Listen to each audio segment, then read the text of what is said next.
Ladies and gentlemen, the ringing of that phone bell means mystery, adventure. Nero Wolfe's office, Archie Goodwin speaking. Mr. Wolfe? Yeah, he's right here. Who's this? Archie, hang up. Don't ask questions. You have a what? Archie, it's past your bedtime. Well, I'm afraid, Mr. Wolfe, it's past his bedtime. Your bedtime. It's a client, boss. That's what I was afraid of. Foolish. Hello? Hello? Well, why do you look so bewildered? He's coming right over. He says he's got a date. With murder.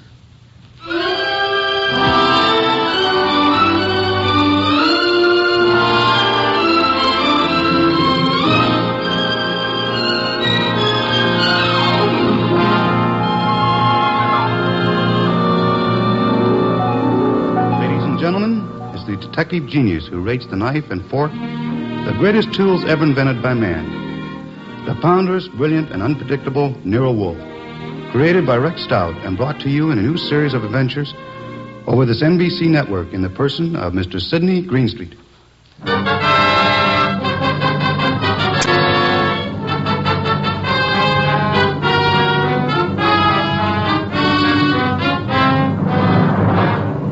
Tonight's story, The Case of the Calculated Risk, was as strange and baffling as any Nero Wolfe had to deal with. It started late one night when a big-shouldered man sporting a reddish beard and billing himself as Dave Caffrey pushed his way in, walked up to Nero Wolfe's desk, and rocked him with this opener. Tomorrow morning, Mr. Wolfe, I'm going to kill a man. I beg your pardon, sir? I'm going to kill a man with these two hands. I've been told strange things across this desk, Mr. Caffrey. This is the first time a murderer has confided his intention to me in advance. This man you speak of. I'm not telling you his name. I'm not telling you where I'm going to meet him. This session tomorrow is going to be private and personal. But if anything happens to me between now and then, I want you to take over. Mr. Caffrey, do you seriously think I could assist you in a matter of private vengeance? That's not what I'm asking. This guy deserves to die. I plan to kill him with these two hands, me, myself. But if I slip up, if he gets me first, I want you to see that justice is done. But I assure you, sir... I told you this guy deserves to die. Let me tell you why. Years ago down south, there were 3 men in business together, partners. Me and 2 others. Your notebook, Archie, if Mr. Caffrey doesn't mind. You're wasting your time, Wolf. The names I'll use will be phony. I won't give you anything you can check back on. We'll take our chance, sir. Please proceed. It happened in a town about 40 miles from the place where we had our business. We'd gone there to collect some money, the 3 of us. Carl, Mitch, and me. Dave Caffrey. But all we collected was bad news. So bad that Carl hadn't even given our right names at the hotel. Said he was scared some of our creditors would come hitting up on us for what we owed. 3 of us had had some drinks, and we'd been pacing around for nearly an hour. I can still remember the way Mitch stood and looked at me. And then up at Carl, when Carl suddenly pulled to a stop and came out with this idea of his. So, Dave, you got 6,000 cash on hand. You counted it, Mitch. Well, didn't we make it 6240, Carl? Whichever. We've got this 6,000 odd, plus some slow accounts receivable against debts of 38,000. With 3 of us trying to live from the business, we haven't got a chance. Well, we ain't got much of a one, Carl, but... It's hopeless, Dave. With 2 partners, though. 2 partners? You reckon on pulling out, Carl? I say we cut cards for it, Mitch. Low man drops out. Break up the partnership? After sticking together all these years? Wait a minute, Dave. Wait a minute. Maybe Carl's right. Maybe this could work. Carl, you mean the low man drops out clean? Right now? Right now, Mitch. Other 2 to take over assets and debts and see if they can get this thing back in the black. Okay, Carl. Get the cards out. Dave? Well, that's what you guys want. Okay, then. Here's a new deck. Shuffle them, Mitch. All shuffled. Cut them, Dave. Go ahead, Mitch. You get first pick. Spread them if you like. Here goes. 6. Your turn, Dave. Okay. 9 of clubs. Lucky guy, Dave. That puts you in whatever Carl pulls. I'll pull it fast. There she is. An ace. Sorry, Mitch. That leaves you elected. Well, Mitch, I'm sorry, too. I guess we all had a fair whack at it, but... Hey, wait a minute. Let me see that ace again, Carl. Easy, Mitch. I said I was sorry, Look, but... Dave. Yeah, what is it, Mitch? All the aces are marked. Carl, I'm going to cram this dick right down your crooked throat. Look out, Mitch. He's got a knife. Sure. Oh. Carl, you... All right. I've cut him for keeps. What do we do now? What do we do? Look, Carl, I didn't mark those cards. I didn't kill Mitch. And what's more... Shut up, Dave. We're both in and out now. Come on. Let's get out of here.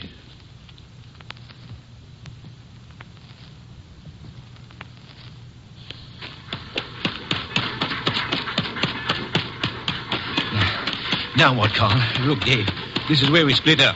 Two men together, easy to trace. You head one way, I go the other. Yeah, but the dough, I got no money. Here, I'll split up the 6,000. This is your head. Here, stick the envelope in your pocket. Now, grab that freight. Get set. I'll catch the next one going the other way. Get going, Dave!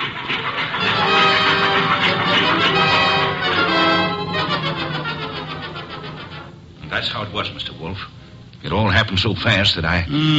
This man you call Carl, he would seem to be one of the world's choice creatures, Mr. Gaffrey. When I thought to look in that envelope he gave me, I found $40 and a few folds of wrapping paper in it. I was mad enough to... Well, I got off the freight and intended to go back, but... Then I picked up a paper. And read all about the murder of your friend Mitch with the statement that Carl had accused you of the crime, and that the police believed him in view of your escape. That's it. Classical, but not at all original. Well, I was young then and stupid. And I'd had those drinks to start with. And you spent the intervening years hunting down the man Carl, am I correct? Yeah. I tramped the country from east to west, from north to south. Tramped it for years, searching for him. And yesterday I located him. He's a big wheel these days up on that 37th floor of his. But tomorrow when I get... Yes, Mr. Gaffrey, the 37th floor of... Never mind what building. Now, wait a minute, Caffrey. If you expect Mr. Wolfe to help you... I don't want him to help me. I'll help myself. But if I slip up, I know Wolfe's reputation well enough to know that he'll never rest till this rotten, chiseling murderer is sitting in the chair. That's why I've come here. Just to provide a backstop in case my dear friend of long ago manages to get the best of me. How will we know? You see this envelope? Read what it says. Nero Wolfe, 601 West 35th Street, New York. Delivered to him in case of my death. That's right. And this envelope is $500. Nearly all I've got in the world. Along with it, the full details on that knifing. Real names, dates. The proof you'll need in case I don't finish it up. Go on. Tonight, Mr. Wolfe, I'm going to give this envelope to the manager of the hotel where I'm stopping. I'm calling on, well, Carl. Tomorrow at noon, right after his secretary goes to lunch. If I'm not back in my hotel at 1 o'clock tomorrow afternoon, the hotel manager will deliver this envelope to you. Is that clear? Perfectly. But you don't think I'm going to allow you to go through with this wire plan, do you? You can't stop me. And don't have Goodwin follow me. I'd lose him in 2 blocks. Good night. Shall I try to tail him, boss? It's no use, Archie. Get Inspector Kramer on the phone at once. I want the police to help us head off this murder.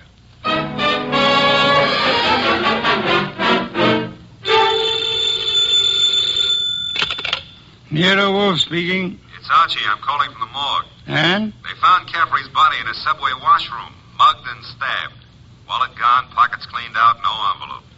Just 2 hours ago he was here. No envelope, eh? Gone. Witnesses? None so far. Homicide's calling it straight mugging and robbery. As it well might look, except for a guy named Carl. How much do I tell Kramer? all of it. Ask the inspector to start queries throughout the South on the original killing. The original killing? Look. It's our best chance of getting a description of the man called Carr, the original killing and the partnership. Starting from, say, 8 years ago and working back to the middle 20s. Tell him to concentrate on towns on railway lines. Putting out pictures of Caffrey and... Pictures and dentistry. Fingerprints to Washington. Kramer will know. And if I come across a haystack, do I keep my eye out for needles? We are going to find Carl, Archie. We are going to find him if it takes him now till doomsday.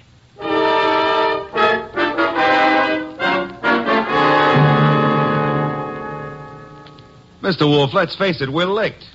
Licked, Archie? 3 days now. We found Caffrey's hotel here in New York. No traceable phone calls. Not a witness has turned up on that subway washroom party.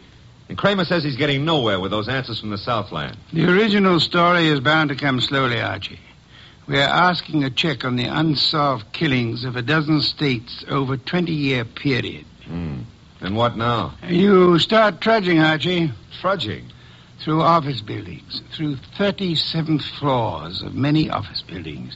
You keep trudging till we find him. Oh, now, wait a minute, Mr. Wolfe. This is a big city, remember? I might have to go through hundreds of buildings. This morning, Archie, the Municipal Reference Library informed me that there are exactly 34 buildings of 37 floors or higher in Manhattan. Now, when you rule out the United Nations building, hotels, Okay. Maybe not so many 37th floors, but lots of offices per floor. Maybe 40 or 50. Call it 30 times 40, and you've still got 1,200 to start with. And you don't know what kind of business. You don't know what Carl's real name is. You don't even know what he looks like. There could be 4,000 men like him.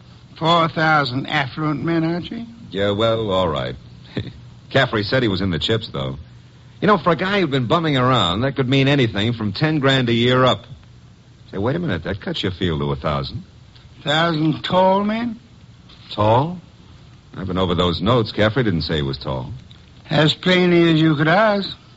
Caffrey was almost your height, but he said Mitch stood and looked at me. And then he looked up at Carl. Up, Archie. That makes Carl your height or taller.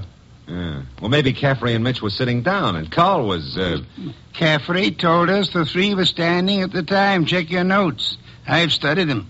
Okay. Maybe that does cut it down some. Yeah, it's still a lot of citizens that start checking for a southern accent. Don't rely on accent, Archie. Carl has had many years to lose any accent he might have had. Yeah, that's true. And so we narrow it, Archie. A man almost surely tall. A man not using the name he was born with. A man with an unexplained gap in his past. I ought to be able to reach right out and tap him. You go skeptical again, Archie. Well, it's still a pretty big haystack. Let's see if we can't trim it some more. On these building lists I've been going over, I've ruled out for now the members of professions requiring lengthy formal training. Medical men, lawyers, scientists of most kinds. Yeah, that's chopping it down, I'll admit that. I'll have further eliminations as we get into it. And I'm putting Saul Pans on a second list this afternoon. Some of the credit references I'll handle by phone. So I start trudging, huh? You start trudging. And remember, Archie, since you'll probably be operating through secretaries, you're looking for a murderer named Carl, not for a new set of telephone numbers to brighten your winter.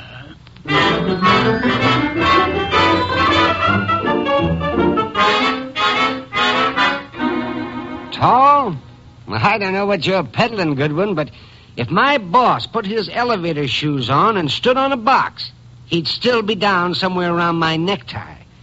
If he stood on his money, though, we'd need a helicopter to get up near his shoelaces.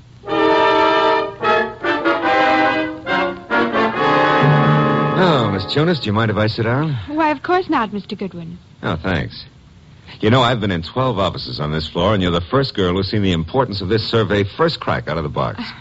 Well, I'm sort of new here, and I try to pay attention. Oh, you're not just beautiful. You've got a head on you.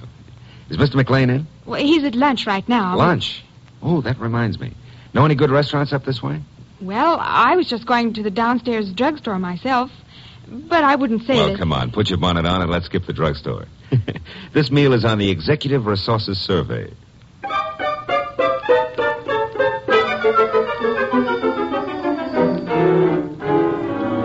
There you are, boss. The boil down. Tinsley, McLean, Fernandez, Tesreau, and Kaplan. All five of them tall, all five a little misty in the background. You and Saul have done well, Archie. Very well. But I'm crossing off Fernandez and Kaplan. Why? The Credit Bureau report clears Fernandez, and Kaplan was on a special war job. The FBI x-rayed his record twice. Leaving J.P. Tinsley, Carson McLean, and Philip Tesreau, huh? I'd like to see all three here, Archie. Get them here one way or another.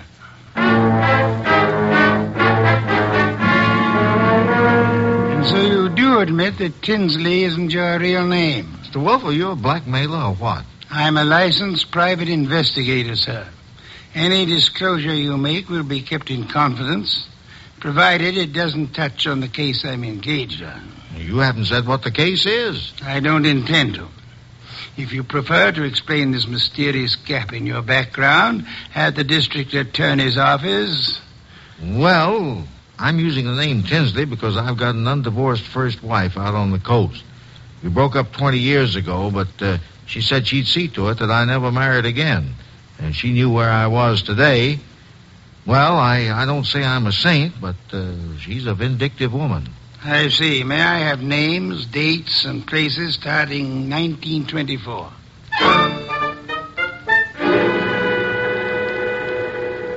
I can't quite understand your interest, Mr. Wolfe. It's rather complicated, to put it briefly, Mr. McLean. I'm working in the interest of a client. Our people have found this puzzling gap in your background, and I'd appreciate such clarification as you may be able to supply. But I told you, Mr. Goodwin, I was raised and educated in the Orient. Until 32, I was in business with my father in China. Where you say your father died? Died. With the Depression, I returned to New York, started this importing business in a small way, weathered through the early 30s, and I think my bankers can assure you of my standing today. They've done so. Carson, McLean and Company has an excellent credit rating. Thank you, Mr. Wolfe. To switch somewhat abruptly, Mr. McLean, would you happen to remember how you spent the evening of the 19th? Of this month? Of this month? Well, I could hardly... Wait. You say the 19th. Would that have been on a Tuesday? Yes, it was Tuesday. Well, that simplifies it. I'm nearly always at the office on Tuesday nights dictating the revisions in our weekly wholesalers' lists. Let me see. Yes, I was there on the 19th. Had a tray sent in. Miss Tunis and I worked till just after midnight. Miss Helen Tunis, the secretary Mr. Goodwin spoke of. She's been with me for 2 or 3 months. Miss Tunis can confirm this dictation on the night of the 19th? Of course. And Mr. Wolfe, your manner is so persuasive that I'd scarcely realize you're asking some extraordinary searching questions. May I ask why in the world you... If you'll indulge me, Mr. McLean, my prying is nearly concluded. You say you were in China until 1932.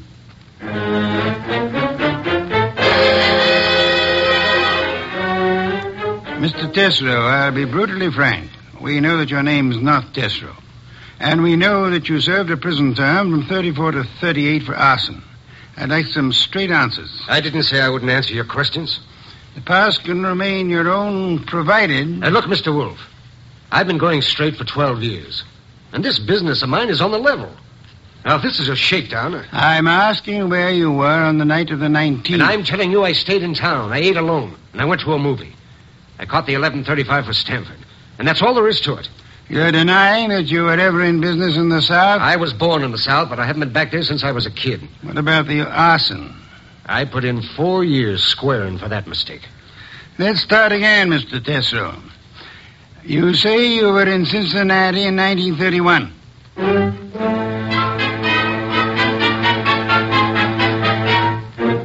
Okay, Mr. Wolfe, 3 candidates and we're still on the 1-yard line. Our 1-yard line.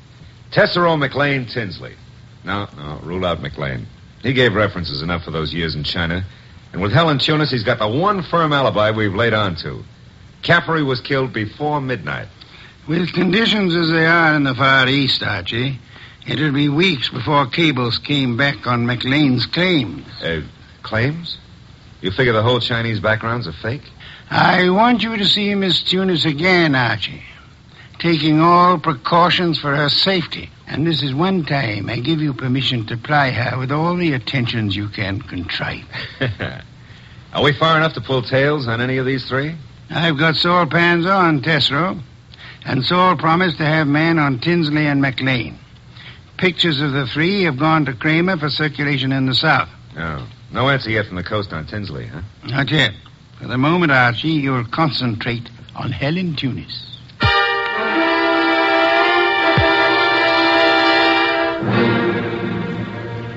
Helen, I've got to see you tonight. I'd love to, Archie. Now, look, but... Helen, I phoned you to come out in the corridor this way because I didn't want McLean to know we're talking. Do you still say you got that new mink coat on your own money? Mr. Goodwin, I don't know what right you Helen, have if you to... get 5 guys to buy your stuff, it's your business. Mr. McLean said his wife might be sending detectives around. Well, you can go right back to your old Mrs. McLean and tell her that I... Easy, Helen, easy. He was dictating to me. You know, baby, the harder you lie, the prettier you look. But if this is a fake alibi, and if you keep propping it up, you're going to find yourself in trouble. Bad trouble. Now, how about it? Do I see you at your apartment tonight, or would you rather come down with me to Nero Wolfe's right now? Archie, All right. I can't go with you now, and I've got a dinner date with my aunt tonight that I can't break, but I'll try to be back at my apartment by 11.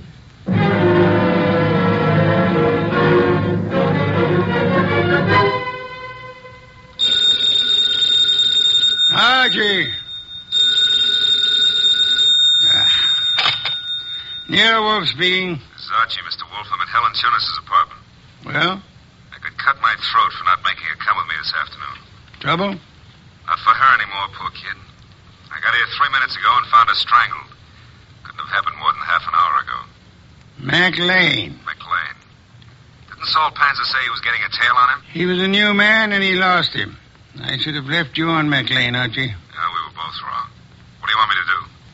Phone the police immediately. Well, this is 32nd Street. I'm only 3 blocks in a job from the office. What if I come back and call from there? Come back then. I'll phone Kramer myself. Mr. Wolfe, I'm still kicking myself for that. Look out, Archie. Too late, Mr. Wolfe. Keep coming right in, Goodwin, with your hands up. No, I wouldn't try that. McLean. And keep your hand out of that desk drawer, Wolfe. This time you're too late, McLean. My hand's in the drawer, and I think I'll leave it there. You don't think I'd shoot? I'm sure you would. But you've got 2 of us to cover now. No, Archie, don't try to draw yet. How'd you get in here, McLean? He surprised me after making his way in through the area way below, and of course it had to be Fritz's night out. I caught your fat friend just 2 seconds before he could get in his call to the police, Goodwin. I overheard his talk with you from the hallway here. My apologies for not crying out sooner, Archie. Get your hand out of that drawer. Pull it out without the gun, Wolfe, or I'll let you have it now. I refuse to, McLean. Seems obvious that you mean to kill us in any case. I'm afraid that's true, Wolfe. But when you called me here and Goodwin started making dates with Helen Tunis... Poor kid, I told her not to talk to you. She didn't, Goodwin. I've been scared of you and Wolfe since I followed Colby here that first night. Colby? You knew him as Caffrey. I caught up with him afterward in that subway washroom. No, keep that hand up and watch that gun of yours, Wolfe. When I found that envelope on him and read the letter to you contained in it, I knew he hadn't spilled the whole South Carolina story to you. South Carolina?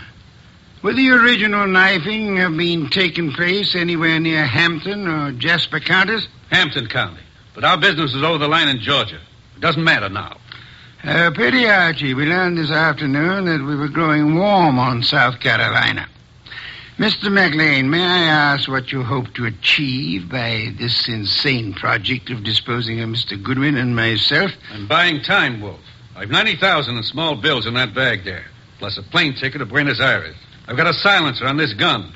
If you 2 aren't found till tomorrow morning, I'll be out of the country before they start looking for me. You don't think the police will put out an alarm for you when they find the body of Helen Tunis? Goodwin left it to you to report that, remember?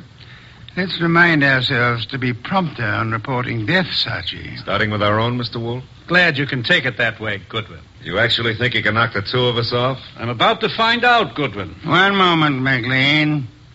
You've never been a real gambler. You know that. With marked cards, of course. But you're not the man to face a sure loss now. A sure loss? The loss of your life. Within seconds after you try to pull that trigger. I told you I had a silencer. You think anyone will hear the shots? There'll be more shots than you count on. My hand's on a pistol now in this drawer, and Mr. Goodwin has a .38 in his shoulder holster. You can't shoot through the desk, and Goodwin won't get a chance to draw. You're an intelligent man, McLean. Vicious, but intelligent. May I describe the certainty of your immediate death if you don't throw that pistol on the desk and give yourself up? There are 2 of you, I know that, but... McLean, you must be aware that in the actual fact, exceedingly few men are killed instantly by a single shot, even from a pistol of heavy caliber. The one you hold is a .32. And it's a .45 in that drawer, McLean. I assure you, McLean, that neither of us will surrender the weapons we have. Should you start shooting, we'll both do our best to draw and keep firing till you're dead. You're stalling, Wolfe. What have I got to lose by trying for you both now? Your life? I'll correct that. The loss of some 6 or 8 weeks of your life, possibly months.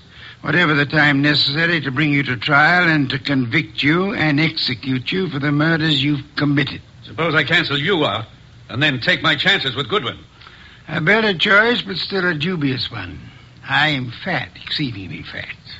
And for perhaps the first time in my life, I'm thoroughly grateful for that.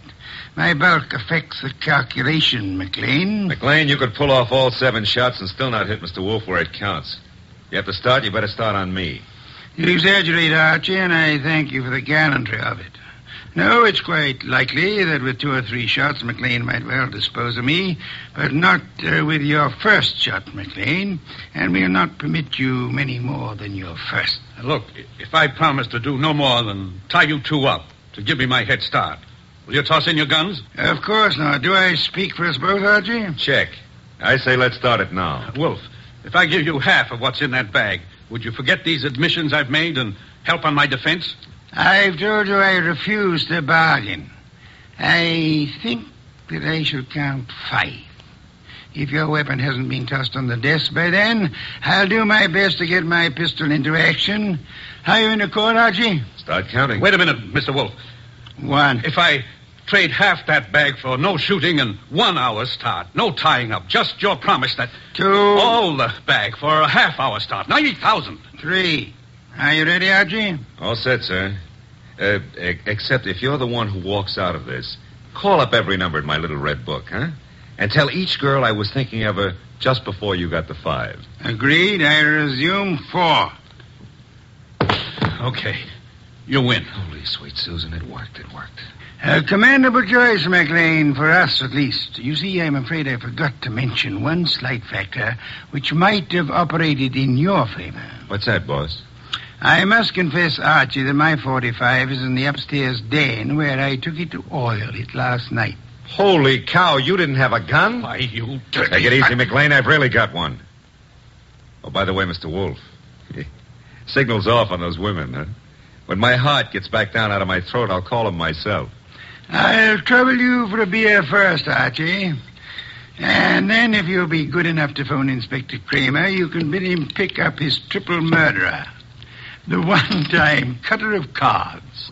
Fortunately for us, who's never been a real gambler.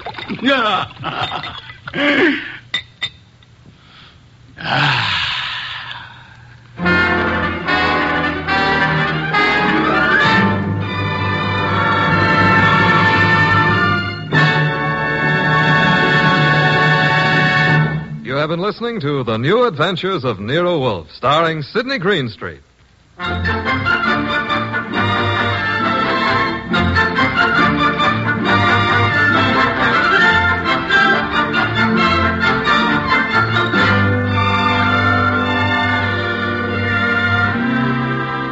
Tonight's transcribed story was based on the characters created by Rex Stout. This is an Edwin Fadiman program produced and directed by J. Donald Wilson. In the cast were Gerald Moore as Archie Goodwin and Lorraine Carter, Bill Johnstone, Howard McNear, Herb Butterfield, and Vic Rodman. Next week at this same time, Nero Wolfe and Archie will bring you The Case of the Phantom Fingers. Don Stanley speaking. 3 chimes mean good times on NBC.